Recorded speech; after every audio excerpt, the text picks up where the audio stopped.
هاي اللي قدامكم هي ارخص وجبه غداء ببغداد، لا بالعراق ويمكن بالعالم. تمن مرق طرشي وبصل وصمونه بيش، مو ب2000 ولا ب3 ب1000 دينار، وعندهم شوقي.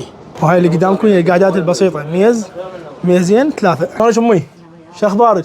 شنو عندك؟ الحمد لله. والله حاليا بكيته ويابسه. متيته ويابسه؟ اي. بيش النفر؟ بلف. مكان بسيط يسوي اكل درجه اولى، مال بيت شرط يا جماعه.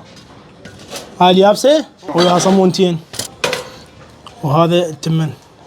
بس هذا اللي قدامكم هي الوجبه اللي نزلناها يم ام شوقي.